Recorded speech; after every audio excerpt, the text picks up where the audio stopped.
Our Dr. Jennifer Ashton joins us now with more on walking and the brain. How does walking help the brain? Well, we've said it before, Harry. What's good for your heart, what's good for your waistline, also likely is good for your brain. The fact of the matter is, we really don't understand fully what causes dementia and Alzheimer's. So right now, the best we have are associations and factors that seem to be associated with a protective effect. Because we had that study just a couple of weeks ago. A lot of that stuff that they thought might help stave off Alzheimer's doesn't really do it, but it can't hurt. Exactly. And what this study actually found is that the gray matter, which is the part of the brain that holds the nerve cell bodies responsible for things like memory and speech and emotion, did not shrink as they likely do with all of us as we age in the people who tended to walk the most. Let's walk a lot. So what are some other things beyond walking that are good for the brain? Well, look, again, exercise is very important, and you really want to exercise your whole body. Then we've heard a lot recently about brain-boosting foods. So these are fruits and vegetables, particularly green leafy vegetables, fruits with dark skins.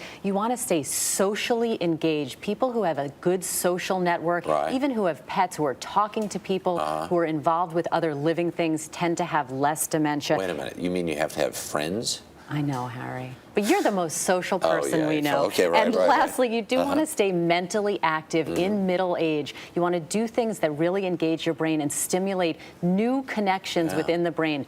Crossword puzzles, things like that. They don't help as much if you already have dementia, obviously, but when you're in middle age, they can be really helpful. That all kind of ties together. Just help me on this a little bit. The notion sometimes people retire and, they take themselves out of using their brains and maybe as active as they were, and it kind of is the worst thing that can happen. And all the things we think are aggravation when we're working actually might be stimulating our brain. All right. Be well, young brain. And walk to work. Well, of course. Dr. Jennifer Ashton, thank you so much.